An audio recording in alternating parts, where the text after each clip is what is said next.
Sent the And slides. excellent.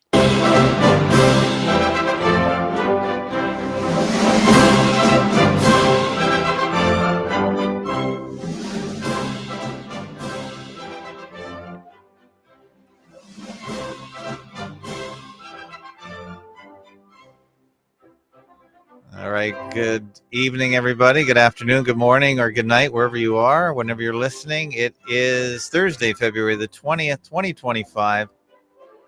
This is the Fakeologist Show. This is the show where we talk about media, hoaxes, psyops, and anything that's somewhat connected to the power structure, to who's running the show, who's making things happen, who's doing what. And one thing I've talked about in the past, probably since 2020, probably when I started doing this show, 2012, which is 13 years ago. One of the topics that always came up with one of my first guests of those days when we were talking about who is in charge was SMOM, the Sovereign Military Order of Malta. And as I do listen to many podcasts, I stumbled upon, this guest who's being presented tonight. I heard him talking on his podcast, which was broadcasting other podcasts that he was guesting on about the SMOM, Sovereign Military Order of Malta. And I thought, there are very few people that have ever talked about this in general. But I thought I better get this guy on and have him on my show. And he is a very well-known presenter, investigator, and he has a huge podcast, and it's quite a get to get William Ramsey on the show, and he has agreed to come on tonight. So, William, thank you for joining. Hello. Thanks for the invite. Glad to be here. Sorry about the technical problems, but I've resolved. That is the story of computers and this show and all shows. It seems very few go off without a hitch, and that's why we usually spend at least 20 minutes trying to get every show warmed up, thanks to the magic or failure of technology. And I think it's mostly a failure so far, and it's been a long time since I've been using it. So you've got a great presentation tonight, so I don't want to waste too much time with the chit chat and get right in on it. Yeah, I have two sets. Now, the third one, the one that says Knights of Malta 3, is really the one that you want to pop up. The reason I got interested in the Knights of Malta is actually because it's current. This is the old one. Go to the third one with little Marco there. There you go. Perfect. Okay. Yeah. One says 1 of 25 and one says it doesn't make sense. The thing is that I just put this other 25 together recently because this is Marco Rubio on his recent trip to the Middle East in front of the Holy Sepulchre. So this is actually during one of his kind of business flights. So it's like he's in front of this place that this group, Sovereign Knights of Malta, basically goes back to, all the way back to the Holy Land. This is a group, the Sovereign Knights of Malta is a group that isn't decades old, isn't centuries old. It's literally a millennia old, going back to the Holy Land. So they have a very rich history that goes up to the present day. And a lot of these guys that are associated with Trump, the new administration came into power a month ago. A lot of these people surrounding Trump and this new administration are either Knights of Malta or associated with the Knights of Malta. So I think it's very important to have this different kind of this different character of this new administration to kind of understand it. The Knights of Malta is like one of these orders. It's named after St. John the Baptist. And they got the name Malta because they originally were in the Holy Land. They were kicked out of the Holy Land. They went to Cyprus, which is south of Turkey, then to the Isle of Rhodes, which is in the Aegean. And then from Rhodes, they went to the Isle of Malta. If you kind of know European history or the Mediterranean Sea, the Isle of Malta is 3 kind of smaller islands, 5 miles apart, south of Sicily. So it's kind of close to Italy. If you remember the Boot, and then Sicily's the island to the west of the Boot, and then south of that are the island of Malta that these guys get their name from. I'm going to bring that up just on my own screen, just for my own edification. Now, I do have a map, so we'll see a map of it. Oh, you're gonna have a map too? Yeah, okay, that's it'll cool. be there. But I just like these slides. These are Rubio going back. But the real connection is Whoa. this is Alina Habas. She has been made a counselor to Donald Trump. So if you remember Kellyanne Conway, I do. she was like a spokesman for Donald Trump. Well, she's now in this role. This woman, her father is a chancellor of the American arm of the Knights of Malta. And his so this is kind of a direct connection directly to Trump. So she literally has his ear, almost like a consigliere or something like that, which we'll see later. So that's her in the Oval Office.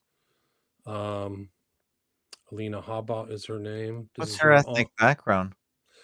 Good question. Her dad is a Chaldean Catholic. So this is kind of the Catholic Church that existed before the nation states of the Middle East were even formed. So Chaldea, I guess, is somewhere kind of close to present day Iraq. So, Okay. But her dad, they're American citizens now, so they are American Catholics, but from the Middle East, so a different. An exotic look, no doubt. Yeah, exotic Catholic, exotic Christianity and exotic look, kind of an exotic Middle Eastern look. Also, when Trump got inaugurated, he was inaugurated by John Roberts, another Knight of Malta. So this is somebody who's, we'll see an interesting picture of him in a minute, but it is interesting to see him among the whole Trump family. And he's the one inaugurating him, and this is on the 20th. So we'll see a picture of Roberts in front of a Knight of Malta. This is a guy, just to kind of show maybe some people aren't Catholic or Christian, but some of the power and the overlapping power, this guy came to my attention. His name was Virgil C. Duchamp. He passed away. I think that's a Maltese cross around his neck. If you see that, it's very distinctive. That's it's an 8-point cross, and he's a known Knight of Malta. But just to give you an understanding or an idea of the power of these guys, you can just read his bio. But the overlapping thing, he has 16 honorary degrees, was named a Knight of the Sovereign Military Order of Malta. You can see this on the next slide. Sovereign Military Order of Malta, Knight of St. Gregory the Great, Knight's Grand Cross of the Equestrian Order of the Holy Sepulchre. That's what we saw earlier with Marco Rubio in front of, was the Holy Sepulchre. That's where Christ was crucified. And a Knight Grand Cross in the Order of Pius IX, the highest order granted Catholic. He was a consigliere of the Vatican City State. So people always kind of the parapolitical environment, the three big kind of independent states worldwide are DC, City of London, and the Vatican. So this is like a very kind of important guy. Not a lot of, you won't see him publicized in kind of your local newspaper, but this guy, the Catholic Church really has its foot in many waters, so to speak. And this is an example of an American Catholic. We'll see some other Catholics who overlap. Some of my recent research is that some of these members who are the Knights of Malta, if you remember Al Haig, he was a Knight of Malta, but also was a member of MGM. He sat on the board of MGM and gave the go-ahead to make the movie Red Dawn. So if you remember Red Dawn with Patrick Swayze and some of these other teen actors, it was really a anti-commie propaganda film, and it was greenlit by this guy Al Haig, among others. But you can see this for people who know kind of Europe. They're all over European royalty and the big families of old Europe. But this is a Rothschild. You see this distinctive Knight of Malta cross on his chest. So he's a Jewish guy, actually, I believe. But that's what we're told. Good point. Yeah. But you'll see that they kind of overlap. There's actually Nazis who are Knights of Malta. Not necessarily do you have to be a Catholic, even though it is a quasi-Catholic group. These guys are all kind of all over the media. Their dad, Callie and Casey Means, their dad is a Knight of Malta. They're kind of Trump supporters. You'll see them kind of on TV, but kind of call them the deep state. The Knights of Malta are very public. They actually have very active websites. You can see, you can go to their website and see what they're up there. They're really a charitable organization, but much like the Pilgrim Society that I studied, they definitely are like public. There's public diplomacy. They're very much in private diplomacy. And you see a very nefarious character here. His name is Jimmy Savile, and he's wearing his Maltese cross, talking to, I think that's Pope John II. Yeah, that was the Polish guy. Yeah, the Polish guy. So he was a Yeah. pope for a while. And Savile is a very dark figure, but it just shows he's overlapping with a lot of very powerful people. We'll see some of these slides later. You'll see the other kind of members, but Jimmy Savile was a papal knight and a knight of Malta. Also friends with other knights of Malta, like Charles III, the current king of England, right? And we'll see some interesting slides about the king of England as well. And they do go back into Renaissance Italy. And Caravaggio, if you remember, was one of the famed kind of great artists in Italy, Knight of Malta. And he actually painted a very important piece about the beheading of John the Baptist. And we'll see that in their church that is in literally on the Isle of Malta. So this is Charles III when he was coronated. He's a Knight of Malta. There's pictures of him and his mom with Maltese crosses, but I gotta find one. But these are the this you'll see this very distinctive where they usually do red and white, but you'll see that in the background of this flag, but also this blue or black with the Maltese cross on their chest.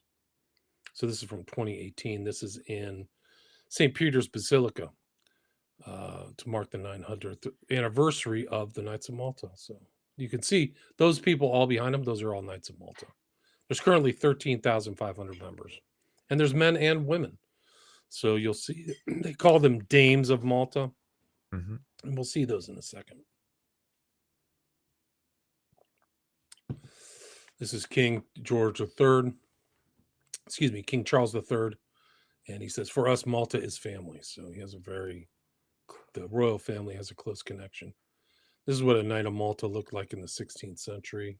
Very prominent Maltese cross on. And the Maltese cross symbolizes a bunch of virtues, which I'll get into in a second.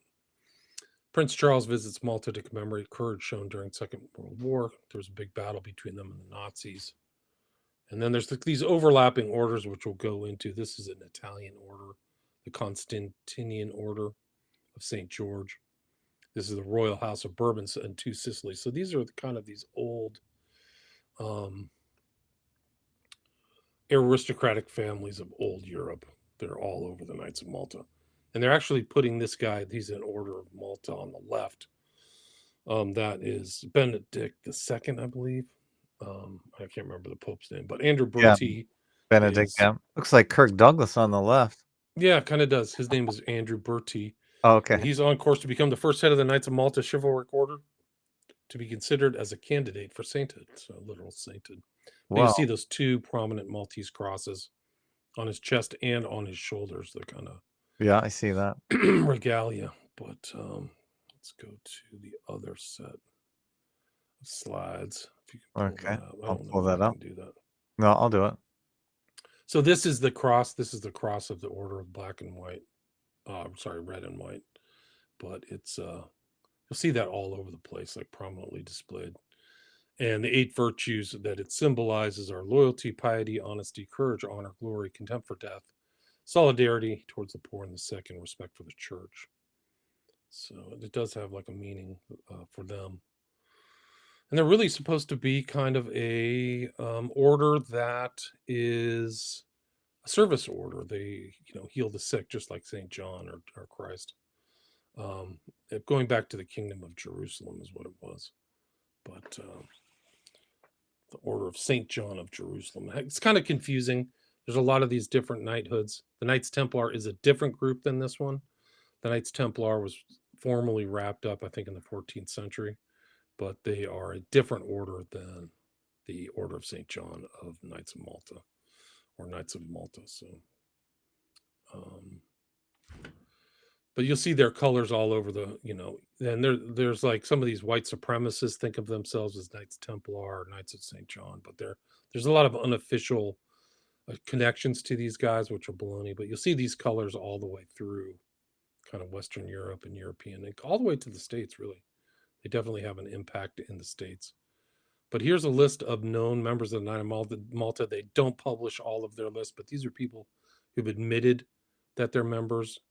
And some of these are well known. William Casey, head of the CIA, Prescott Bush, father of George H.W. Bush, and the current grandson, George Bush Jr. Haig, like we mentioned before, Habsburg royal family. Himmler, right, was a member of the Nazis, if you remember. Mm-hmm. Um, Luce, Henry Luce, this is time life type people. Mm-hmm. I mean, a lot of different stuff. Turkish, Italian, Frank Sinatra of all people, interesting. Mm-hmm. Clay Shaw, who, if you remember, he was involved. He was the only person really tried for the JFK assassination at Night of Malta, which I think is very interesting. So he's associated with a lot of those people. Harold Philby was the spy. He was one of the great traitors of the Cambridge Five. Franz von Papen was an associate of Hitler, kind of another conservative German. Somehow survived. Didn't get. I don't think he was murdered in the Night of the Long Knives. Maybe his Night of Malta ship kept him alive. Angleton, spy, right? Bertie, we just mentioned earlier, the sainthood guy. Bonaparte, Charles Joseph, that's Napoleon Bonaparte's grandson. So a lot of famous people. Pat Buchanan, never, he doesn't really mention it that often, or if he does. And then the Dulles brothers, Wild Bill Donovan. A lot of kind of auspicious names.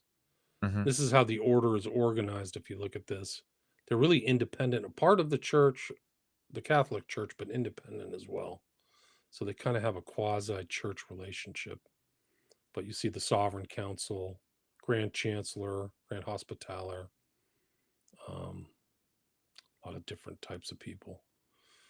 This is their original island of donation. This is the seating of the, for I think it's the Holy Roman Emperor Charles V in 1530. So this is the granting of the three islands of Malta. Malta, Gozo, and Tripoli are the names of the islands. So they're all granted to um, the Knights of Malta. You'll see that there. From the Holy Roman Empire? Yes. Yeah, that's Okay. it. Yeah, there's This is one what, little island in the middle, Comino. yeah, yeah, very good.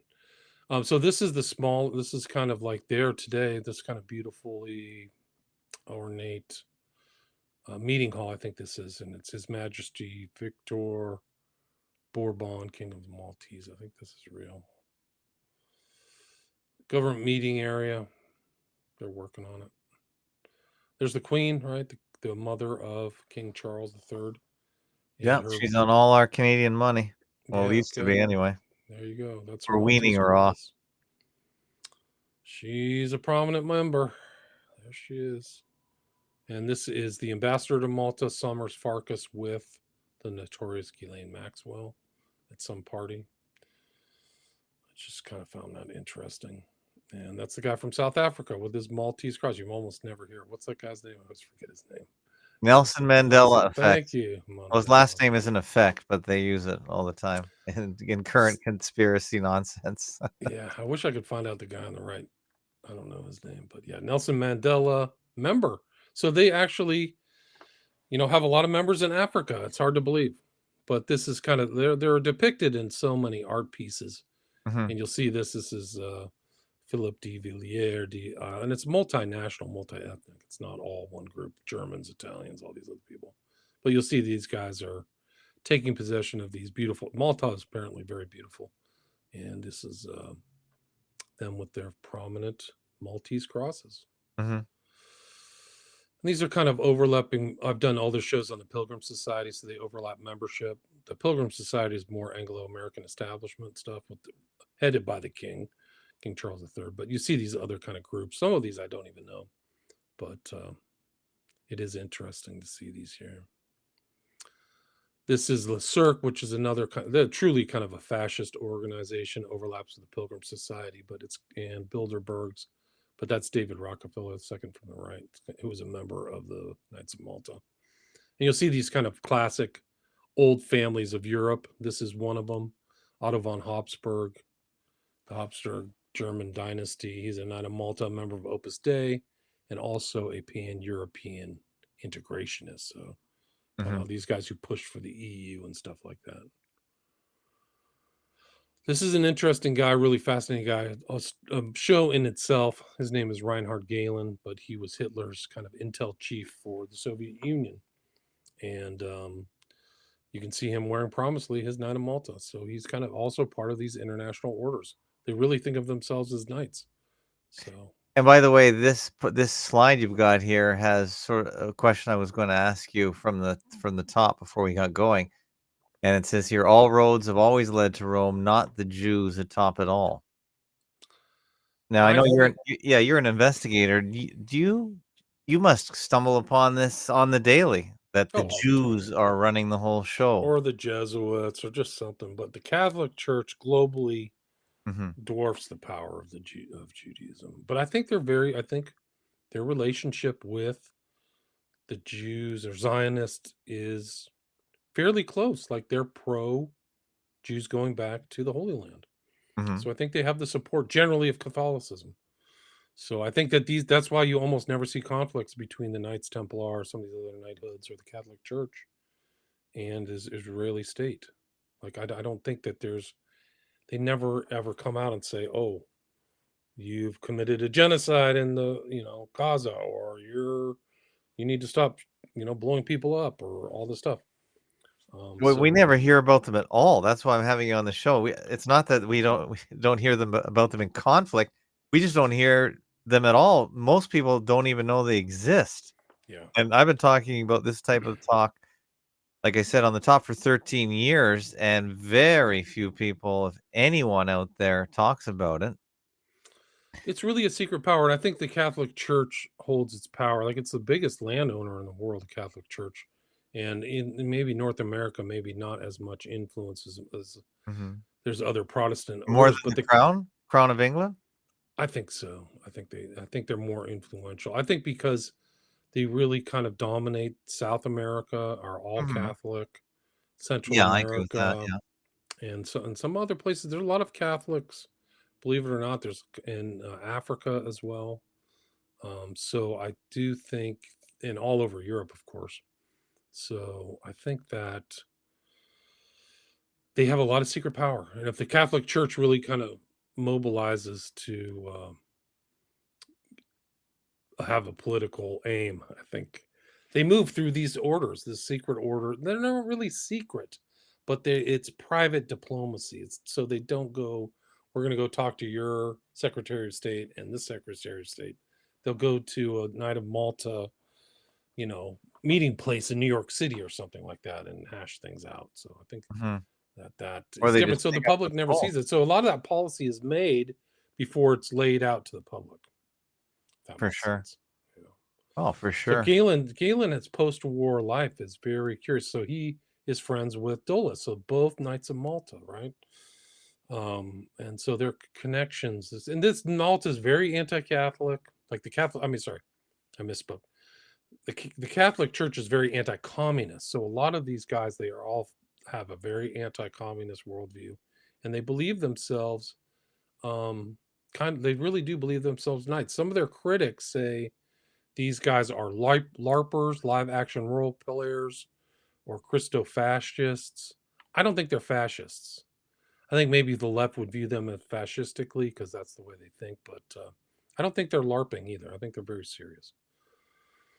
I think they do go back to the Holy Land, and they do have this as connections. So there's Galen. He was arrested, but supposedly turned into a U.S. intel asset. But that's and a lot of these guys are involved in rat lines and getting really horrible Nazis out of Germany and stuff like that. Other Catholics. So this is a map of Malta. The main city is Valletta. It's on the bottom, kind of right hand side. The main island is Malta, and then you said Comino, that small island's there, and then Gozo. But that's only about 15 miles across, so it's Hmm. not a huge island by any chance, but it is beautiful. These are just a picture, just to show the natural turquoise water and beauty of it. And Yeah, they it's held sort of off. like a paradise. Yeah, it's almost like a paradise, but they're famous for holding off the an attack by the Ottoman Turks in 16th century. Mel Gibson supposedly in production on a movie about it, Hmm. and that would be interesting. So hopefully that'll get done. I'm not sure. This is the St. John's Cathedral in Valletta that I just mentioned, and it has 400 tombstones of knights and officers of the order. Each tombstone is inlaid by a colored marble slab bearing crest, coat of arms, and epitaph of a buried knight. So this is just kind of the ornate. care taken for this place, and kind of, the grandeur is really significant. But my understanding is that they engaged in piracy. Well, like they raided a lot of Arab and Muslim boats and things like that. So they were accused of piracy. Right. But it could be just It was just considered warfare. taxation. Yeah, I mean, one man's piracy is another guy's kind of warfare. I guess I don't know. So I think that was a critique of them, and you'll see the skull and crossbones on a lot of these burial things. If you look around the edge of this, for example, you'll see the skull and crossbones, which is the map of the pirates, right? So these guys are arguably the early antecedents of the modern piracy. But this is kind of interesting because there's what's called the Star of David now. But you'll see outside of that Star of David, the crest, you'll see the 8 prongs of the Maltese cross. And you'll see that here as well. And this is all kinds of suit of armor and crests and things like that. This is kind of a piece there. You'll see the prominent Maltese cross up on the edge of the walls, but this is Caravaggio's The Beheading of St. John the Baptist. So that's probably a priceless artifact in this church in Valletta in Malta. It's really beautiful, and you see that same kind of white and red cross, and then the Maltese cross there as well. And this is what it looks like. Beheading of John the Baptist. If you remember, Salome danced and then asked for something, and it was the head of John the Baptist, and then somebody did it. This is in the Uffizi, which is kind of the main museum that's in Italy, and this is something by Titian, a famous kind of painter. And this is a Maltese knight wearing the Maltese cross on his necklace and pointing to the Maltese cross that's on his breast. Sammy Davis Jr., Knight of Malta. There he is. He's got the Knight of Malta kind of cape. Really interesting guy, also friend of Satanists and arguably an outright Well, they pump him up as being Jewish is the big deal. that's the only thing you ever hear about. There's more to that. Him. More to him. There's a famous picture of him with Michael Aquino and Anton LaVey. I don't know if you've seen that. No. But yeah, well, that's a whole other story. It's also used in this the Maltese cross in this kind of zombie apocalypse movie, The Umbrella Corporation. It's what's the girl's name? She's the head. I can't remember right now, but yeah, I've heard a little bit about it. Pops up in this film. So this is, you'll see in the background, that is St. John baptizing Christ. If you remember your Bible, he goes to John to be baptized, and I think John says, I should be the one, you should be the one baptizing me. And then John the Baptist, Christ says, we must do this to fulfill all righteousness. And then St. John the Baptist baptizes Christ. So baptism, central element of Christian faith. And that guy who is there to the left is the head of the order of the Knights of Malta. He's to the left of this guy in the plate. And these guys are all in their regalia. His name is Dunlap. And just to kind of show the overlapping power and an influence of the Knights of Malta, this is Patrick Kelly, the head of the 14th Supreme Knight of the Knights of Columbus. And the Knights of Columbus is huge, kind of like we talked about that one guy, Virgil, earlier.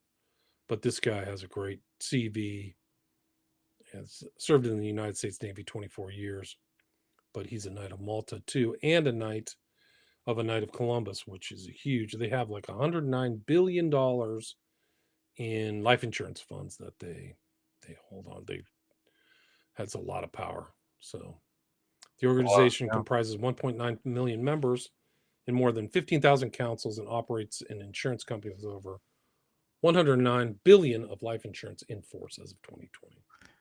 Just shows that's 2 1 and 9s.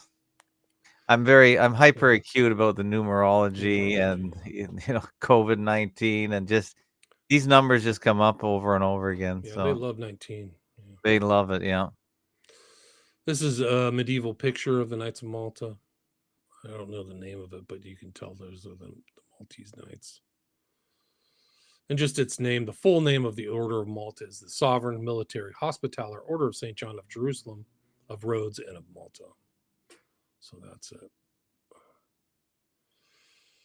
They were originally called the Knights Hospitaller to describe their mission, but they were also called the Knights of St. John because the order's patron saint, St. John the Baptist, and also of Jerusalem because their presence in the land. So it gets kind of confusing. But 1,000 years old, really something else. So this is the guy Dunlap. I think he's in that church. That's a picture of Christ and St. John in the background. And he's making a hand gesture that's called "I am initiated." So whenever somebody puts their hand across their breast like that, oh, okay, it became a Masonic gesture, but I believe it's from the Catholic Church. oh, okay, yeah. Don't they have to tuck it in between the? No, that's a different order. This is the one. That's the secret. The black hand or whatever. Oh, this is different. Whenever you see somebody putting their hand across in that way, he's telling people, "I'm an initiate." That's what it is. He's initiated in some elements, so maybe there's an initiation element to the Knights of Malta that I'm not aware of, but I know what that means. Because you see Aleister Crowley make this all the time. This hand gesture. Yeah, John Dunlap. He's a Canadian, 66-year-old Canadian, first professed knight from overseas. So this is a lot of good stuff is on X. So this is just public information, May 2023. I never heard of the guy. Wonder where he's. Yeah, people who think that the Knights of Malta is like super secretive are just. You just look around; they're all over the place. Their websites are everything. Their names are listed. Like I'm not like I have a paranoid view of these guys. I think they do a lot of good work. It's just that they're very powerful. They have a lot of connections and. Are they the deep state? Or one of them? I think that they're involved in a lot of things in the government. I think they're active. I don't think they're passive, kind of like they're actively involved in world events is what I would say. So I don't think they're monastic. It's not a monastic order. It's kind of like an active do good works order. And part of that, to me, this is my interpretation, is to be involved in politics. And we'll see that later with some of these slides. Because Bannon is friends with one of these guys who's a Maltese knight. And then Eric Prince of Blackwater fame is a Knight of Malta. These people are all around Trump. So I don't think they're joking around. A lot of them are open Catholics. So this is them doing a reading there. More Knights of Malta. I believe this is in Malta. There's mimic orders. So like these people fake it to get the prestige of Malta. But this is from their website saying, hey, watch out. There's some inauthentic people around. Watch out for imposters. Yeah, they're like that in the Catholic Church. There's like this whole order of like the fake Catholic Church order that exists. But these are some of the famous people. King Charles III, Juan Carlos of Spain, and a lot of names from Europe. Dunlap we just mentioned. But Festing, Boslager, Duke of Castro, Alessandro, Thornbjorn, Egner. So there's, it's a mix. It's a mix of European royalty, a lot of it. Some of the other famous members, Bill Casey, that was the OSS, right? Alan Dulles and, Casey was the guy who was the head of the CIA, and then Wild Bill Donovan, William J. Donovan was the other one from OSS fame. William Casey's the one that said, once we know the American people. Yeah, he's not a good person, I don't believe everything. Yeah. So this is the Hospitallers or the Knights of Malta in St. Peter's Basilica. A very prominent obelisk in the background, but they're walking into the church. There was Pope dissolved, the Knights of Malta leadership enters new constitution in 2022. They had a little thing about debate between the order and some of the top members of the old guard in the Vatican over a new constitution that some fear would weaken its sovereignty, because it calls itself the Sovereign Order of the Knights, because they're really not under like the other Franciscans and the Dominicans and the Trappists are all underneath the Pope, and this is how they have kind of a. They actually have rights at the UN. The Knights of Malta do. They're an independent order. They can issue passports, so they have a lot of privileges. So are they still sovereign though? Yes, they're Yeah. still Okay. sovereign. They I like maintain how their sovereignty. the Pope issues a decree.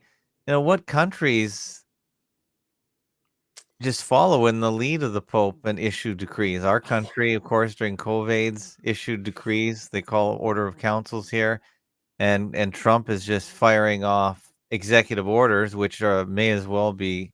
He considers them decrees, Yeah, and yeah, it's a good question. I mean, just sort of rendering the Congresses completely neutered.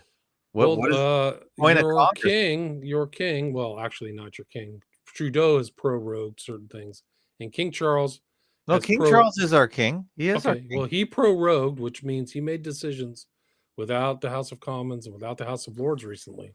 Like made tax decisions and other things. It was the first time a king has prorogued in decades, or if not No, centuries. no, no, no. We've had proroguing with the Okay, prime minister before. It's not a big deal, really. well, the one that King Charles Charles III did, I thought was a big deal because he enacted Hmm. any like fallow land that wasn't claimed sheets back to the king. So he basically just picked up a bunch of free land Well, I that think the was sitting king around. owns all of Canada anyway. Okay, We well, this we is could true. go That's true. far back on that, but I think during he owns COVID, everything. I think he owns everything in the British Empire. Actually, yes, he ultimately owns all the land. Yeah. I think the crown does. I think, and that, as I said before, during COVID, and still to this day, the I call him the crime sinister of Canada, issues orders and councils OICs, which are essentially just decrees on behalf of the king, and they he just says it's so and it's so. There's no parliamentary debate. Doesn't matter if parliament's in session. Right. He can issue an order in council anytime, and that just shows that the power is democracy is just an illusion for sure. And COVID made that more and more obvious. Yeah, I think you're right. Especially if you're in the Commonwealth. There's no question. Yeah. I think that here in the States, they've been fixing elections for decades, if not centuries. But Well, the federal election, they don't need to. yeah, There's nothing in the Constitution, as Bill Cooper said, to facilitate a vote for president. That's that's just that's just a poll. The fact that it's they a poll of the states, right? It's a poll of yeah, right. the states are the ones that decide who the electors are for the Right. electoral college. So the fact that people directly vote for president is almost like a again, just a poll that is Yeah, yeah, guidance. yeah. It's not binding in any legal constitutional way No, at all. no, you're absolutely right. So they don't have they could put anyone in there. It's just they just Well, it would put it have to on. be based upon the states and their electors, right? Because Mhm. that's what the electoral college. That's actually legal. Exactly, yeah. Yeah, But the idea that you vote directly for president is ludicrous. yeah, it's ridiculous. Yeah. So here is multi-million-dollar budget, 13,500 members, 95,000 volunteers, 52,000 medical staff, refugee camps, drug treatment centers, disaster relief programs, and clinics around the world. Very active in helping Ukrainian refugees and war victims. It has no real territory apart from a palace and offices in Rome and a fort in Malta, but it is recognized as a sovereign entity with its own passports and license plates. Has diplomatic relations with 110 states and permanent observer status at the United Nations, allowing to act as a neutral party in relief efforts in war zones. So the Pope has a special delegate to the order, Cardinal. So that's very unique. Let's see. These are just guys in regalia. This is the Great Party Malta meeting. I think this is in London. You see all the regalia and all the night, all the stuff. This is the Pope wearing his Maltese cross. This is Bergoglio. Yeah. Just Randy, overlaps with a lot of UN stuff. This is kind of a flow chart. Just did you get this off Twitter yeah, too? Twitter. A lot of the stuff came off Twitter. There's a lot of good stuff on Twitter.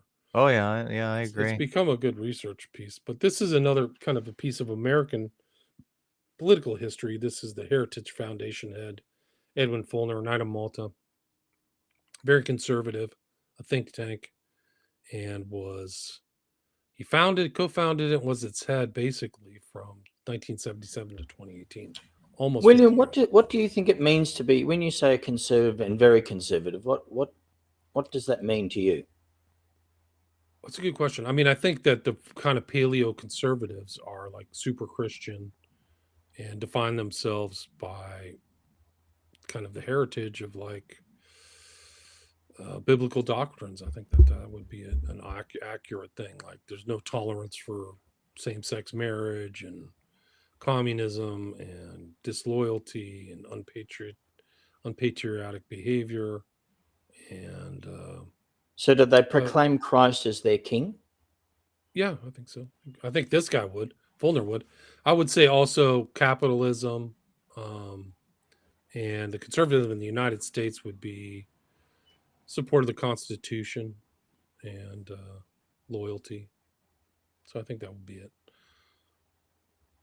That's how I would define it. But Fulner's an interesting guy, Knight of Malta. This guy's tendrils everywhere. One of the interesting things about the Knights of Malta is the culture of the Knights of Malta kind of bleed into cultural history with the Maltese Falcon movie, right? And the Maltese Falcon is a grant. Emperor Charles V required people to send him one Maltese Falcon as ownership for this property. You can see this is the tribute of the Maltese Falcon. I guess in falconry, it's very special. But that was the Maltese Falcon with Humphrey Bogart. Written by Dashiell Hammett with Peter Lorre, directed by John Huston. It's basically about trying to get the Maltese Falcon. If you've watched that movie. Yeah, I didn't see that one. Yeah, there's Bogart with that. You haven't seen that movie? Yeah. You haven't? Yeah, check it out. It's good. I'll watch it. Okay. This is the Maltese Cross that's used as one of the emblems of one of the secret societies at Yale. And then there was kind of a hubbub between Seymour Hersh, who's the U.S. is like one of the most preeminent journalists, but he said something that really made people angry. He had kind of this is during the Iraq War and occupation, but he basically said all the people made claims about the Knights of Malta and Opus Dei in a speech delivered in Qatar in January 2011. The key points were the members of JSOC, Joint Special Operations Command, were Knights of Malta. They're either supporters of Knights of Malta or were and part of Opus Dei. And Hersh said an attitude among a large percentage of JSOC personnel is being anti-Muslim and driven by a crusader mentality. He quoted one individual saying, quote, "We're going to change mosques into cathedrals. That's an attitude that pervades, I'm here to say, a large percentage of the Joint Special Operations Command." So I think he was right. Like, these guys are Knights of Malta. What is their attitude towards Jewishness? Well, it's not public. I mean, I think that there's always been a Christian antipathy towards Judaism and Jews. Well, given that Jews haven't accepted Christ as their king, that's hardly... It's hardly surprising, right? I mean, in the New Testament, Jews say the New Testament is anti-Semitic. And I think that it is anti-Semitic. There's all kinds of battles between Paul and Jews. The Jews are following him around. The Jews are trying to kill him. He says things about the Jews that they become I can't remember the direct quote in which missive it was, which epistle. But it was one he says, the Jews have done work not pleasing to God, and their works are anathema or something like that. It's interesting because somebody asked this guy Mayorkas, he literally quoted the Christian Bible in that exact quote, which I can't remember offhand. So I think that the Christian, I think it is. I mean, I guess in a isn't to be it's anti-Jewish. The New Testament is isn't it to be anti-Jewish. Jewish to be fundamentally antichrist? They deny Christ. Yeah, I think that's fair. They denied Christ. They deny, in my opinion, as a Christian, they deny their own Messiah, the Jewish Messiah, which became the Christ. It became Christianity, and it morphed. I mean, all the people who founded Christianity are Jews. I don't know if there's one outlier. Maybe Bartholomew or something like that. I don't know.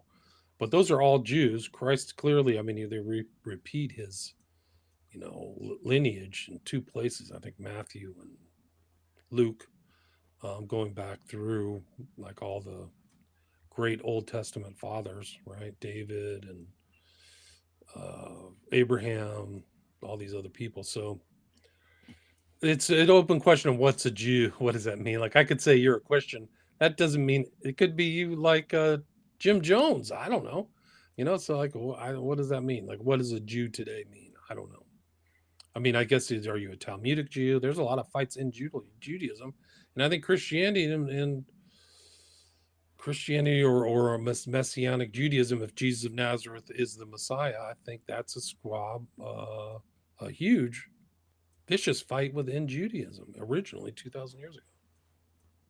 Right? So some of these terms are things, but I do think that the way that the Old Testament was written, I wouldn't say the Gospels, but Paul's, epistles are in part, not viciously anti-Jewish, but there's contests between Paul and Jews.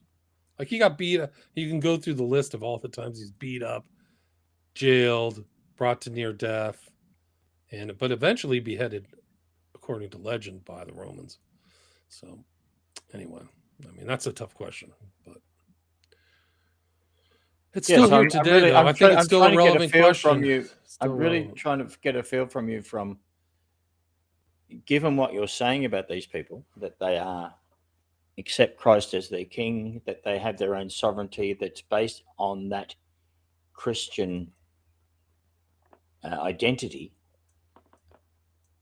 I don't get a strong impression that there's anything other than cooperation between these guys and Jewish organizations. Am I misreading that?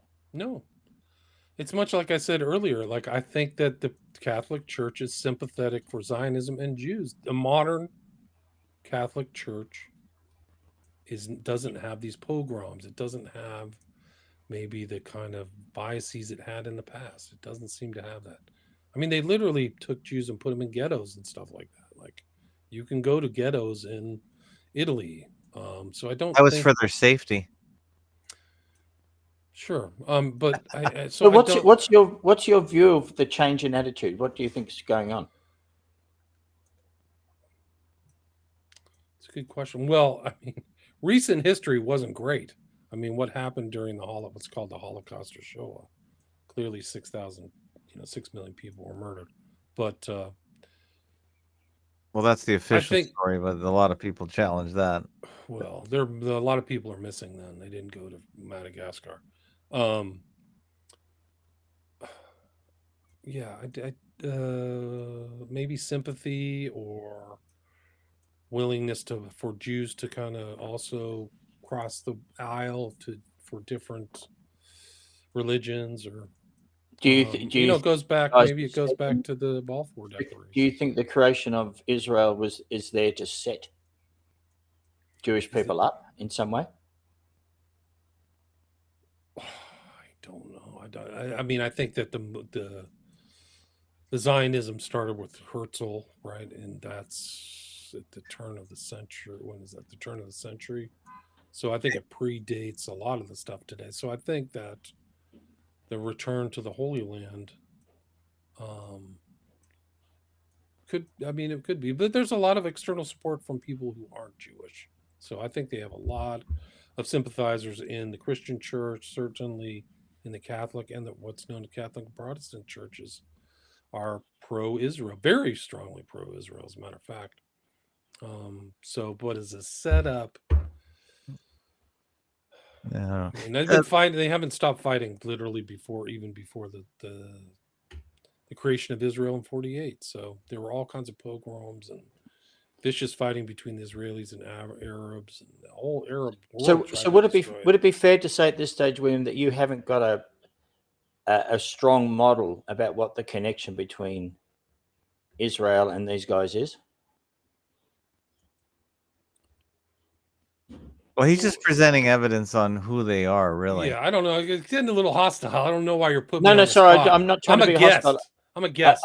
Sorry, Yeah, I'm not trying to be you have hostile. an axe to I'm not- grind. That's I'm not- another story. no, Do you have an I'm axe not to trying to- grind?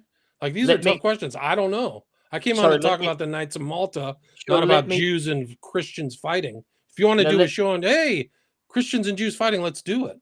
Yeah, Well, Like, let you me want to ask explain- my let- theological let me thing? I'm explain not what the I- Pope. I'm not the let Pope. me explain what Stop I'm trying to talking do. over me. Also, I'm another not- thing, if I'm talking, don't talk. I You're was just barely simply letting asking me talk. questions. I What? was just simply asking questions. All I was asking questions. No, Frank, let's get back to the No, you're not. No, you're not. That's a bunch of baloney. That's totally dishonest. Frank, It's not even on the topic that I came on to talk about. That is correct. That Frank, is so stupid. I can't even believe you said that, Frank. I'm just asking questions. You're not. You have some kind of weird axe to grind or put me under the spot of this whole Jewish thing. I tried to answer it as best I could. yeah, Frank, we're getting off topic.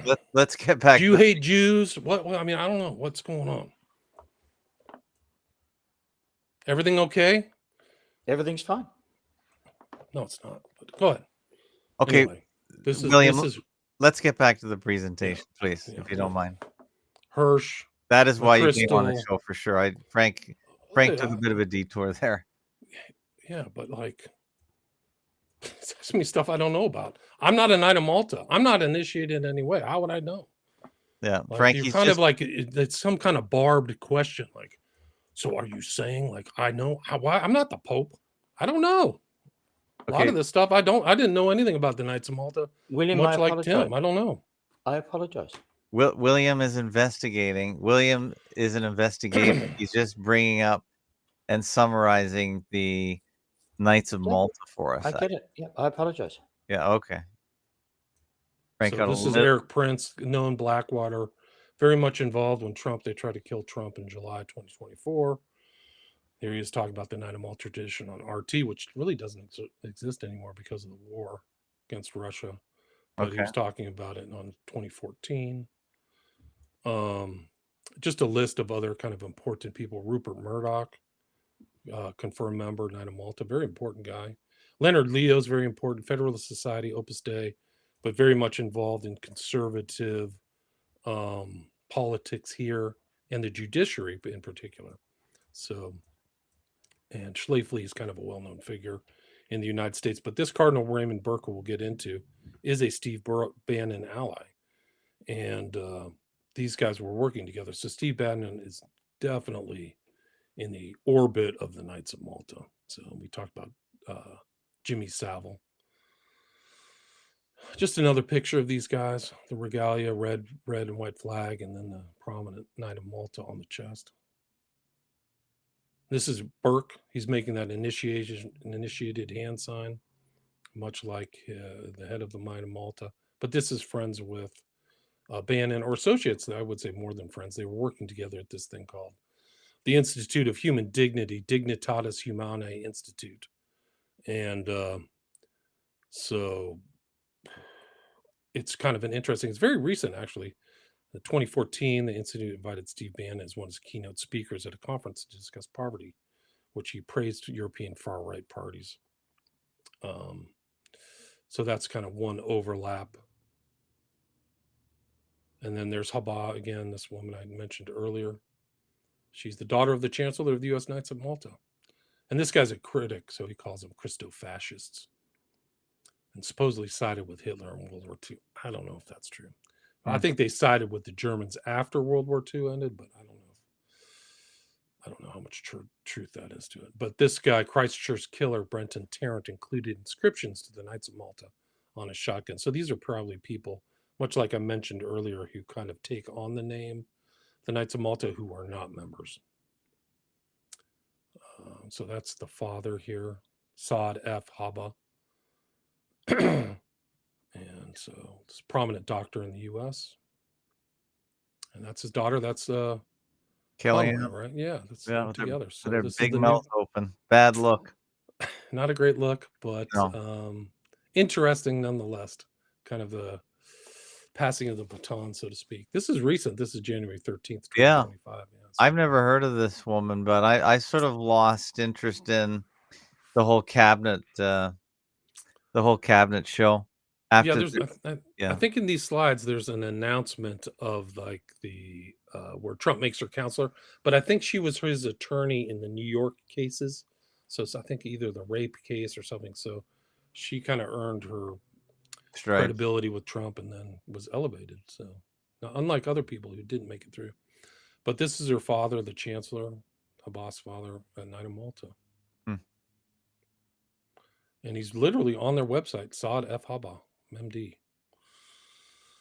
So pretty amazing. 1,000-year-old group. It's extremely interesting, and I guarantee most people don't know anything about it. No. And this I is her kind of chumming around with the new head of the FBI today. Right. So whatever the days is it. oh, did Cash get approved for Yeah, today? he got approved today. So Oh boy. Cash Patel is hanging out with an. She may be a dame of the Knight of Malta. I have not confirmed that. So I don't know. And this is a known Knight of Malta, Eric Prince, during the assassination hearing that took place August in 2024. So not that long ago. He actually, I think, made the introductory statement. So that's a Knight of Malta. Looks like Alex Jones beside him. A thinner Alex Jones. I know it isn't him, but it just says I that. think that's Dan Bongino. And Oh, then is on it the left, I don't Bongino? know. Yeah, it's Code Bongino. bound Gino, yeah. Yeah. So Prince is around, so he's on this guy, Sean Ryan, supposedly ex-CIA agent, but that's open to dispute. I've heard the name, but I've never listened to him. Okay, that's another one. Yeah, so this is just that Seymour Hersh thing that I was talking about, this kind of whole kerfuffle. One of the other things is that this overlapping order. So you have the Knights Templar. This is another one called the Knights of the Holy Sepulchre. They're Mhm. Catholic order of knighthood under the protection of the Holy See, literally under the Pope. And it's to support the Christian presence in the Holy Land. So you want to talk about overlapping with the Jews returning to the Holy Land. This order has always been involved in maintaining the Christian presence in the Holy Land. And there's definitely some friction between the Christian presence and the Jews restarting the state of Israel in 48. Mhm. But this is Fulner. So you'll see this Fulner guy. He has these overlapping things. If you see at the bottom, he's a Knight of Malta and a Knight of the Holy Sepulchre. So you see that there, amongst other achievements. Like, he's a very accomplished guy, accomplished conservative. And this is kind of a friend of Trump in New York City.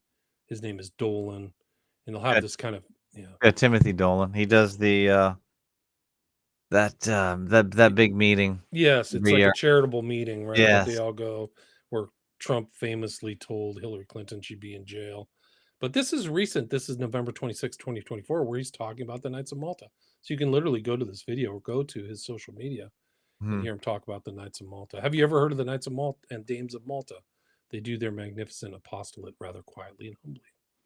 So Mhm. I'm probably one of their biggest promoters slash somebody who's talking about them, because they don't like to talk about their stuff.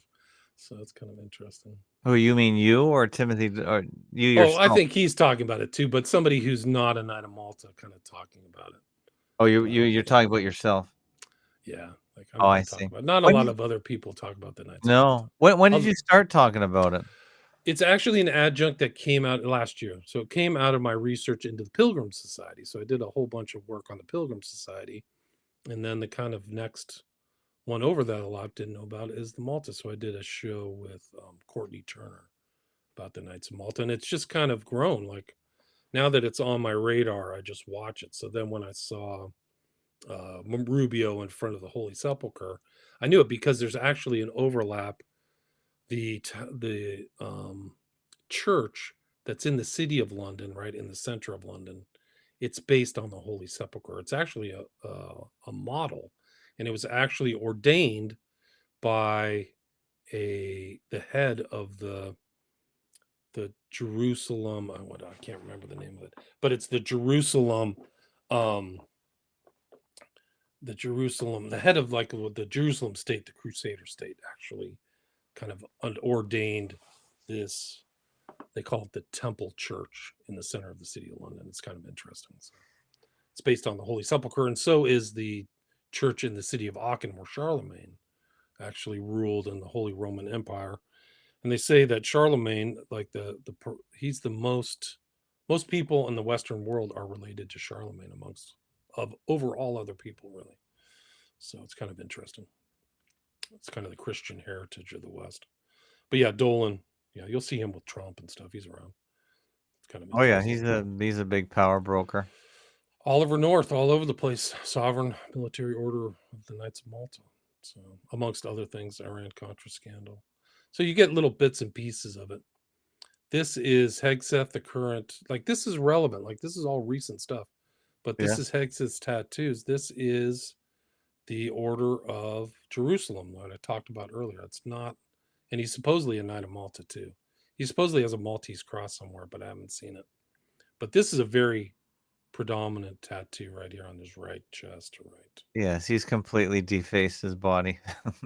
I don't want to go looking any further for any crosses, but he's got most of his body covered. So, well, this is Roberts, head of the Supreme Court, headed into a Knight of Malta. I think this is in Italy somewhere. So, and then another kind of well-known conservative pundit, Alan West, is part of the military order of the Temple of Jerusalem. That's what Hegseth is part of too. So. But they have the same kind of motif, red on white. Jeez. 2022. So some of these guys you don't know, you don't see this. Napoleon kicked them off of the Isle of Malta in 1798 when he was headed towards Egypt. But there were times they were fighting after World War II. They had a small air force. And there's the King of Jerusalem. That's the King of Jerusalem cross, right? That we just saw. Right. On Hegseth is the Kingdom of Jerusalem. Yeah. Literal Crusader state. So this kind of return of the Jews to the Holy Land kind of coincides with a lot of these guys with this interest in the Holy Land as well. I think if you're a Christian, you're always interested in the Holy Land. That's where it all takes place. James Earl Carter, 100 years old, had a celebration of his life January 9th, 2025, and this was his wow. This is his burial thing, just the whole King of Jerusalem. Isn't that crazy? What does a peanut farmer have to do with that? I got to find out what his affiliations are. Like I'm interested. The Holy Order of the Peanut of Georgia. Plus, yeah, that's bizarre. Isn't that crazy, huh? Yeah, there it is. That is a strange connection. Same thing. Isn't that nutty? Yeah, so it's really I tried to find it. I just made a pun. Very good. It was a good pun. That was an accident. That is crazy. So this is still secret. I couldn't find anything online. I tried to find a posting. I asked Grok where I could find it, but they said the order is a private religious organization, and as such, it controls the dissemination of its membership information. So it's quasi-public, quasi-private, I would say, because they have a lot of information online. I mean, you can go to their websites. They have 850 years of the Knights of Malta in Ireland. They have all this. This is another ambassador from Ireland, Knight of Malta. He was appointed permanent observer of the Sovereign Order of Malta to the United Nations in 2019. Also overlapping things with kind of Pete Thiel, who's one of his good friends, is Eric Prince. And Thiel is a steering member of the Bilderberg Group. So Thiel has a heavy-duty influence on Trump's cabinet. So it's very important to kind of see these overlapping relationships and things like that. And he's, I believe, with Palantir, I believe. Correct. That's correct. He runs which Palantir, is a massive up and down stock that I follow all the time. And yeah, it's supposedly dipped, right? Yeah, well, they have high volatility numbers, so it's up and down. But that's if you can ride the waves, that's how you make money. So it's not a big problem. But no, it's not for the faint of heart. But I think they make, like most of these tech bros, most of their money off the government. So They do. That, I mean, that that's kind of the secret between Teal and Musk is they rely on government contracts. A sure. lot of this stuff. Yeah. Great, the best customer. Always pay. Absolutely. Then they overpay. They love to Of overpay. course. Yeah. Yeah. It's So when it's you're the printing the fox. money, you can just numbers are just funny things. Yeah, exactly. It's the fox investigating the hen house. Yeah, it is. There's some trouble here, but not on our perch. We don't have any auditors, so we can just write number. You want an extra zero? Sure. No Yeah. problem. Can you kick Yeah. a little bit back or give me some tickets to the ball game or Well, it's nudge, more. nudge, Yeah. wink, wink. Yeah, So but this is yeah. Facebook founding director Teal and Eric Powell. Eric Prince funded Cambridge Analytica. So this is kind of a right wing. This is kind of a Palantir type thing where they influence social media Mhm. for the benefit of Trump 2016, I believe. So that's Zuckerberg apologizing 2018. There's all these PACs Teal is involved in. Let's see. Eric Prince was one of the top donors to the PAC that paid for Cambridge Analytica's work for the Trump campaign. He also is just pursuing Maltese citizenship, right? This is 2022. So that's also another connection. Could probably just buy it. I would think that would be the case. Yeah. This is Jeremy Scahill just saying Prince advises Trump from the shadows. He has been for at least a decade, I think. So there's Trudeau's connection, Club of Rome type stuff. Well, wait, is there I forgot what this was in here for. Let's see. Dan Yeah. Fournier was is there any Maltese connection there? It was just the climate scam which launched at the Club of Rome by Trudeau Right. and continued by Justin. So Yeah, the we've climate talked. hoaxers, it's all baloney. The whole climate scam is really just a money laundering scheme. There's Maurice Strong. I think Strong is affiliated with the Knights of Malta. Okay. So I think he's a Canadian. Douglas Fairbanks, famous actor, Knight of Malta. I think he was in Gunga Din. This is him at a Knights of Malta ball in Palm Beach. So they're still around. That's Fairbanks with his Knight of Malta cross and cape. Fairbanks with Nancy Reagan, and that is Grace Kelly. So right. I think is just like to show these guys are around. Connection. Yeah, connected. There he is, Douglas Fairbanks with a Maltese cross.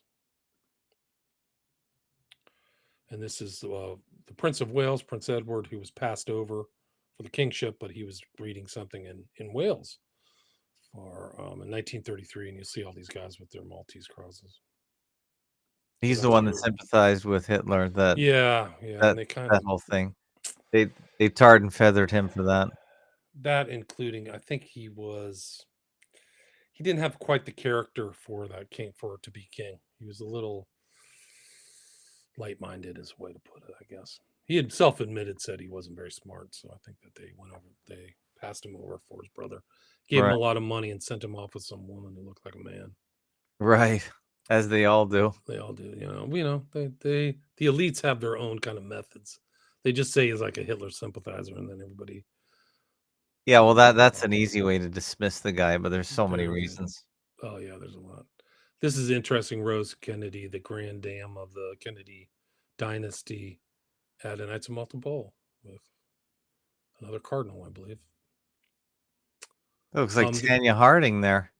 Maybe it was. I don't know. On the left. Yeah, who knows? I'm just guessing, but I wouldn't want to look like Tanya Harding, but that might have been her. But you can see the Maltese cross in the background here. That's why I have this. It's like there it is up in the middle. Yeah. So, in the city of London, another power center is the Clerkenwell Priory, which is the Knights Hospitality of St. John of Jerusalem. So that is the Knights of Malta kind of headquarters in the city of London. It's right in the very center of the city. That's what it looks like. It's not that auspicious, but it has a auspicious history, that's for sure. And they have their own museum about the Knights of Malta. All right, so you can go there and check out their history. If you're in London, go check it out, take some pictures, and send them to me. I would love it. A lot of history and great history in London. So the history of the order, you'll see all the colors as usual. This is on the Via Dolorosa in Jerusalem. So you see this prominent Knights of Maltese cross with this German. This is in German. I think it's John's Order Hospitallers is what it translates to. But this is the road Christ took when he had to carry his cross to be crucified. So this is kind of an older picture I found. This is from the turn of the century. So I think it's been around. Its history has been there for a while. The Sorrowful Way is the translation, Via Dolorosa. And it was the winding route from the former Antonia Fortress to the Church of the Holy Sepulchre, right? 2,000 feet. That's how I started off this presentation. This is another, you'll see all these elite people who are involved in the Knights of Malta. This is Princess Beatrix of the Netherlands, or Holland, I believe.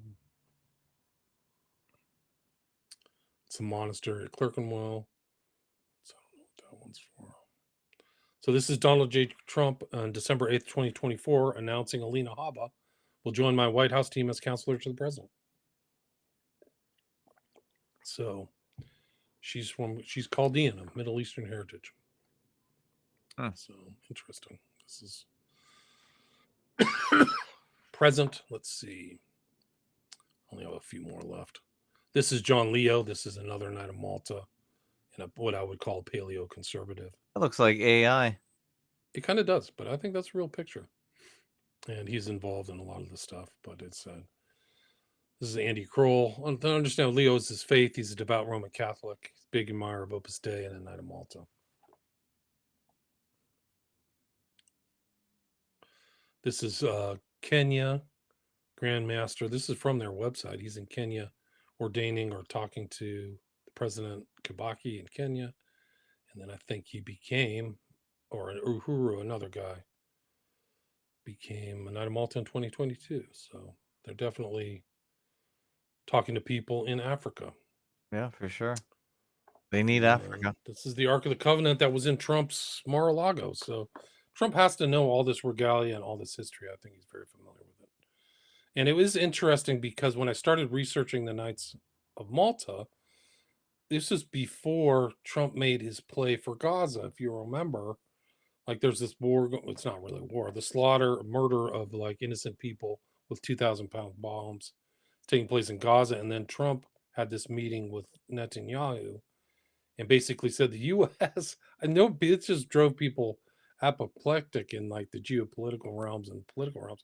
He just said the U.S. will just take over Gaza and take over that land and build it themselves, which was expected that it would stay kind of an Israeli sphere of influence. But I don't know what Trump's doing. I don't know if he's if that's a feint, if it's, he's just faking people out. But that would mean that's kind of like a foothold again of these Western powers, and may have more to it than you would believe. Because if he does take the troops, American troops, and put them in Gaza, that means that conflict ends, and that decreases Netanyahu's influence in his own government, because he's really, the continuation of that conflict keeps him in power because they see him as a defender of Israel.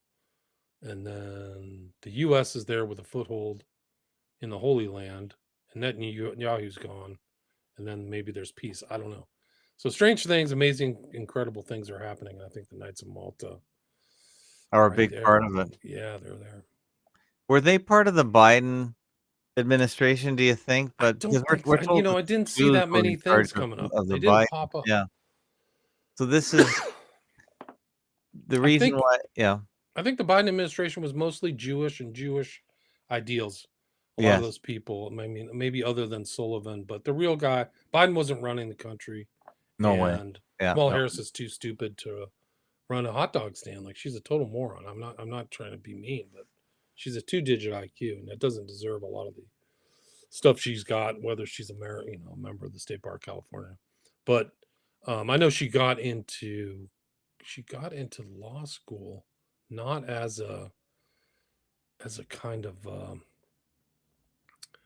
not under racial things, because she supposedly came from a poor background, which is complete nonsense. Both of her I don't believe her backstory. Her backstory is fake as Obama's, I would say. Yeah, think I you're even right. think she's Indonesian, personally. I think she's part of the bloodlines from the Dutch East India Company, personally. Wouldn't surprise me at all. But yeah, she's fake, and so I think that the real rulers were like the chief of staff Zients, and mostly Jews. Mostly Jewish influence and Jewish outlook. I think, which is why you saw this kind of slaughter in in the Middle East, like just brutal slaughter, just murdering kids and stuff like that, double tapping them with sniper rifles and stuff, and then this dumb war in Russia, which never should have started, which really took us to the brink of global catastrophe, international nuclear war, and the end of civilization as we know it. Yeah, I'm as a fakeologist, that's not really my point of view, but that's definitely what they wanted everyone to think. Let's put it that way. I wouldn't say that. I don't think they told the public exactly what the heck was going on in Russia. I don't think they lied about everything. Really, Zelensky's not really a real politician. He's installed. So, Oh, he's a porn and actor. yeah, I mean, He was a a TV host. cokehead, Yeah, it and a was joke. crazy. He's a But joke. but then again, Trump is a reality television star as well, Well so said. I think. But he's the best actor in chief they've ever had, and he One of the continues. best, no question about it. Now you have because we've gone quite a bit over time, but that's fine because we had a shaky start. But I just want to remind people of where they can get your work because you do have a very big podcast with a lot of followers, and you do quite a few investigations. So this is just an adjunct to your normal work, I believe.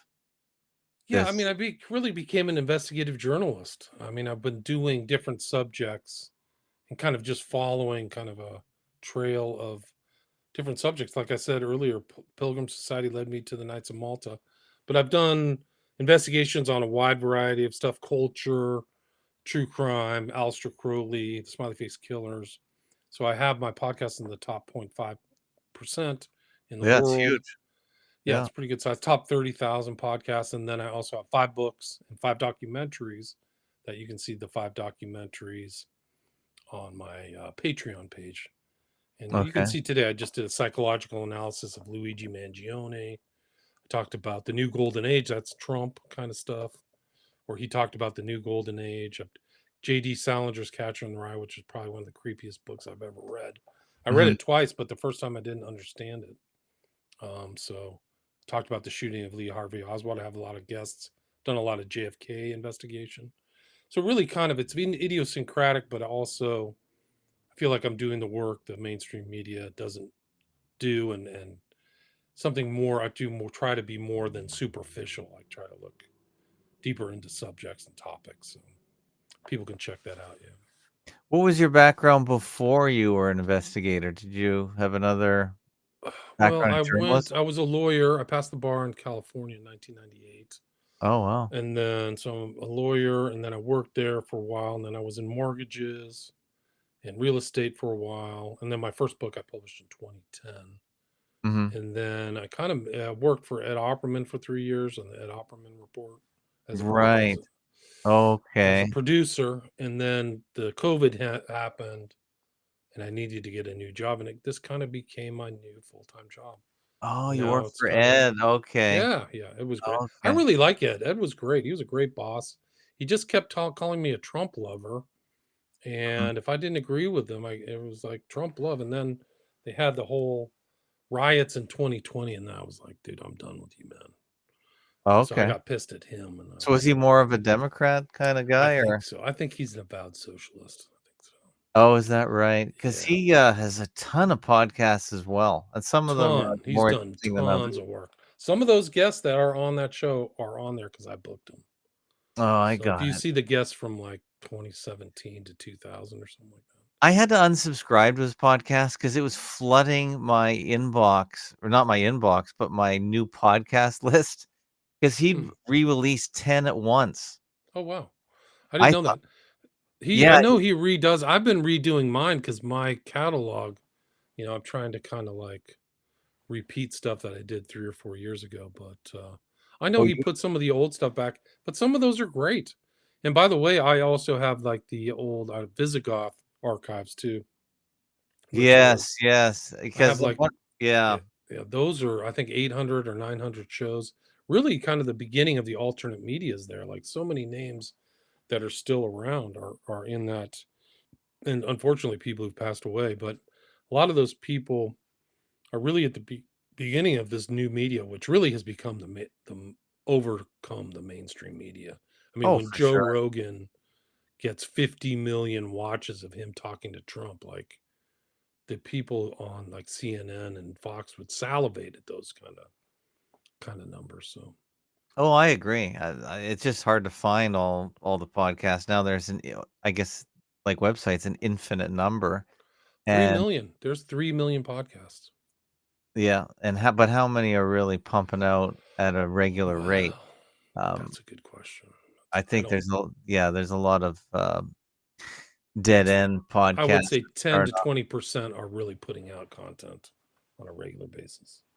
Yeah. I didn't mind at Opperman shows, it just I was getting all I was just it was sort of flooding and overwhelming me, and it was filling up my, because I use a podcast, app called Podcast Addict, the number 1 app for Android, and Nice, every very good. time a new show is published, then it goes on to my playlist, and his would come 10 at a time, and then my whole playlist would be his stuff. And I do like to keep a rotation because it does keeps more interesting if I listen to different shows from different people. That's how I like The hosts are trying to game the system to always be at the top of somebody else's that might be it. thing. That's Yeah. what they're doing. That's what I think he's doing, and I've done something similar to that because you always want to because people don't scroll through. So yeah, Well, yeah, it's kind of a I game, almost right? yeah, it is a game because then I forget what I subscribe to, so I have you have to really be good at tuning your podcast app up. Yes, So I would so it agree. doesn't get flooded by yeah, I guess you do that in a way, but I don't mind if it's new stuff, but if it's the recycled stuff that I've already heard, then it just gets aggravating trying to Right. figure Podcast Addict is one of the best though. Like when you it go is. to a podcast on there, you can scroll through and you can search, and it scrolls through the entirety of the entire podcast. So some of these hosts who have done a lot, their catalog's long. You can scroll through and do keywords and things like that, and Yeah, as the it's very good. podcast, yeah, yeah, Yeah, it is very good. It's the number 1. There's a few things I'd like change, but the guy always tells me to go to the website and make a suggestion but sometimes he tweaks it when I say something's not working. So he's pretty responsive. It's a paid app or a free app. I pay for it, so it is worth it. But yeah, you're one of my regular callers or chatters is a big fan of yours, oh, cool. and your he knew he listened to the Visigoth stuff back in the day. So he actually is enjoying your republishing of them because I don't think so that podcast is now defunct. He's retired. Visigoth Keith Hansen has, He's in his 70s, isn't he? yeah, he's an older guy, and So he's done he's with taking back. care of some aged relatives. And I've had him on my show. We've talked, but Mhm. I think he's done doing as a host. But some of his shows were great, man. They're really good. Very They're good. still good, even 20 years later. So I'm glad that I've Oh been yeah. entrusted with those, and he gave me permission. So Yeah, thanks, because no Keith. one so you put him out as a podcast in a form that he probably didn't do back in the day. He'd probably just uploaded audio files on Yeah, a website, but now exactly. you put them into the podcast circulation so they show up in a All over more the place. orderly Yeah, fashion. yeah. Yeah. And you can if you type in Visigoth, it'll pop up in a search engine. And also, like you're right, there are still weird sites that like don't blog talk radio and things that had his earlier stuff. So the The technology audio. of podcasting's like gone through 2 iterations since he's like stopped doing it. That's crazy. Yeah, and his audio was a little weak, the audio quality, so it's hard to hear often, No question. hissing. I don't The know. good news is that some of these places will equalize or modify and upgrade that audio Yeah. automatically, which is cool. So hopefully you'll get to one of those sites where they do that. That'll do that for free. Were you a fan of Alan Watt? Similar. Yeah, I loved Alan Watt. I went through a huge Alan Watt phase, Mm. especially through the original Visigoth. So he's passed away too, but I think I even Yes. ordered one of his manuscripts. Yeah. But yeah, he was one of the best and one of the earliest kind of media critics out there. Like he understood they were both full of baloney and BSing people, and this is the people who are doing it. This is why they're BSing you. So Yeah. Alan Well, Watt was great. this is the golden age of audio and podcasting, as far as I'm concerned. There's so much good content out there. You have to find it. You have to weed it out and go through it. So I'm hoping this podcast can create a little cross pollination between my point of view and yours. And Yeah, I'll repost this audio without a doubt. I'll put it out there so people can find your links and stuff like that. If you have any links, yeah. send it to me. Yeah. Oh no, I will. This show is on my own video platform, Fakeologist, because occasionally we talk about things that get our YouTube channel struck down, like it has been last week. It wasn't even me that was saying it was a guest. I guess I missed a couple keywords, and YouTube, of course, with the transcription services, found it and struck it down. But definitely, we'll definitely cross promote. That's how, when you're a guest on other shows, that's how I find some of their shows, because you post them on your site, and then all of a sudden I know about them, because otherwise it's really impossible to sort out the different shows that are out there. I It's learned a lot from Ed, and I learned a lot of other shows from Ed. Mhm. So like I've I have certainly have go-to ones and things like that. But yeah, there's great content on out there on my rotation too, like of what I listen to. So Yeah, there is some good stuff. So you have a presentation on the Pilgrim Society? yeah, I got a good one. Well, maybe we should have you back for that, because Yeah, I mean, these are the anytime. power structures that are really, I think, worldwide, and they're the real connection, I think. It's Yeah, not just the Jews, it's not right. just the Jesuits, but the Catholic Church, as you've just illustrated through this sovereign military order of Malta, they definitely have the infrastructure. Yes, they So do. They certainly do. It's so a tough, there were some tough fights in the 100 Years' War, and Mhm. Catholics fought for and maintained supremacy in certain countries. And but yeah, the Pilgrims kind of overlaps with this, but it's more of like the Anglo-American power structure that's still extant. And there are people out there today who are members of the Pilgrim Society who do not disclose it, aka Tucker Carlson, member of the Pilgrim Society, hanging out with all kinds of bigwigs, headed by the King Charles III. He never discloses anything. He's a huge moved into the alternate media with force. And Pilgrim Society, which leads back to the city of London, and like I mentioned earlier, the Temple Church that ties to Jerusalem. So these guys all have authority going back to these kind of knighthoods, going back to the Holy Land. well, That's where they claim some of their authority. There's no question.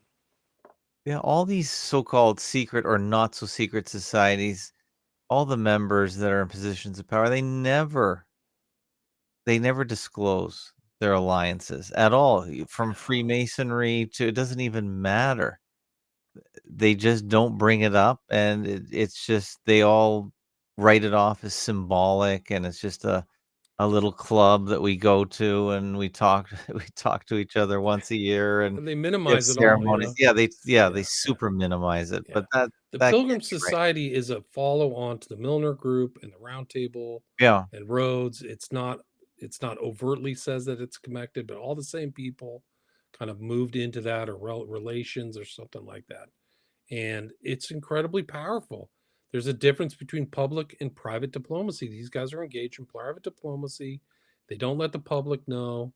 That's why they never talk about it. It's not like they're either taking a secret oath, or wouldn't know, but it's to their interest. Have you ever heard of a game called Werewolf? Yeah, you mean back in grade No. school? Well, it's a game where it's like a party game where two Mhm. people are werewolves, and Oh, they yeah. sit in a circle, and then they're anointed werewolves, about 10 people. So 10 people don't know who the werewolves are. And the group closes their eyes. The werewolves pick somebody to eat. Mhm. Everybody opens their eyes. That person's taken out. And then everybody in the group tries to figure out who the two werewolves are. Who All selected right. these people? Oh, I see. Yeah. And the real point of this, we're invested by a Russian guy, Russian graduate student. The point is to show that people with secret information or secret monopolies on information will always win against the herd. They will always win against the group. The group will never figure it out because the secret information is held tight in a smaller group within that group. So all these, that's why the persistence of secret societies exist all throughout the world. There's always these secret societies there because people want to monopolize information, which is power, which is power. And that's actually another podcast I found just recently based on a Substack that I just found out recently from a guest who just put a link in one of my comments. And he talks about the Phoenicians, the Phoenician class. They were in charge of trade. And one of the things that they had was extra knowledge because they moved around. They were the seafarers that brought goods from one part of the Mediterranean to the other. So they knew of who was over there. So they're the ones that really use deception to keep their monopoly on being the top merchants of the area. So they're the ones that invented things like don't go to this sea, there's a monster over there. Oh, And interesting. all that kind of stuff. So by deception, they kept monopolies on trade and even before the Greeks. So it's really interesting that the so if we are living in a merchant world now, like the whole world is a commercial venture, then by deception that thy shall monopolize trade. You know, it Right. they talk about it as in the context of war, but it's really just to monopolize business and trade and control the banks and the treasuries. That's what it's all about. So I put a couple of these podcasts on Fakotube, my platform, but on my blog I've linked to it as well, I believe. But I think it's called PhoenicianNation.substack.com or something like that. But Right. uh, it all ties in. I mean, It all does. these little pieces of the puzzle are linked. And I Yeah. refuse to go where everyone tells me to go. Yeah. Well, you know, the root word for Venice is Phoenician. It's Phoenicia, Venetian, right? It's the Right. same. It's Okay. this. Yeah. And Matthew Arrett is a big believer in the Mhm. Venetian nobility are still around, like the Right. black, because they were the big power in the Mediterranean Yes. and I the think Middle we're East. talking about the same thing all the time. We're just using different names Yeah, I all think the you're right. time. I think we're all on to the same thing, and maybe some of them call themselves Jews now, but again, it's the same group of people by different names. We get hung up on the names. We Right. get all the names, and then we think, okay, well, where do we go from here? Okay, now that we know that the Sovereign Military Order of Malta is this worldwide group that meets and they have diplomatic powers and immunities and passports. What are we supposed to do? Is it just Yeah, just knowing about it acknowledge enough? that. I mean, it's like the thing is that you're breaking the informational monopoly Yeah, by discussing it like this. So at least you know, like, hey, is this guy maybe part of a secret society or is Catholic? Is he a Knight of Malta? yeah. Like, maybe that we should find this out. Like, what's going on? So I Maybe think he's not in the country's best interest. Maybe he's working for some other interests. maybe he's pro-Catholic. Like there's been big battles in old England between the Protestants and Catholics, right? Mhm, mhm. Switching, like there was a Catholic monarch and a Protestant. So, Yeah, but I maybe that think was all part of it too. Maybe that was a dialectic they created as well to make it seem like they're that's true. fighting. That's true. But at least in the US, we've been fed kind of like a state propaganda. Like we haven't been told about all this stuff all the way down through the educational system. So at least people are seeing the world in a little bit broader tapestry or wider angle lens, so to speak. So we know what's going on. Like this is so it's not just the Jews who may be interested in the Holy Land. It's these other powerful Christian Catholic groups. So I'm not really Absolutely. making a real moral judgment either. It's like, okay, well, you're interested in it. Maybe that influences policy, and there's things going on underneath the surface between the state of Israel and Catholics. I don't know. It's a whole swarming bunch of groups that are working together against the people and robbing them blind, I would say. But as long as people are aware of it, if they're okay with knowing all this, then there's nothing we can do. But they should be made aware of it. Even right down to, is your police chief a Freemason, and who is he? Right. Who are his alliances and allegiances to? And if everyone's okay with it, then that's fine. All right. Well, we'll have you back on. Frank, if you want to say goodnight to William, you can. I don't want to exclude you. Yes, good night, William. My apologies for the... Okay. All right. All right, guys. Thanks for having me. If you want to come back to do the Pilgrims, I'd be happy to have you back, William. So yeah, send me an email. The best thing is send me an email and let me put it in my calendars. Okay, that's take awesome. those steps. So everyone needs to go to your website, WilliamRamseyInvestigates.com. I'll put a link to it in my show notes. And thanks for the great presentation and talk. I really appreciate it. My pleasure. Thanks for having me. Take All care. right. All the best. Thanks, everybody. All right. Take care, William, from WilliamRamseyInvestigates.com. Frank, thanks to you. Thanks for joining tonight. A little different kind of show tonight. Little spicy there, but I'm not quite sure what it was, but there you go. Yeah, well, it is what it is.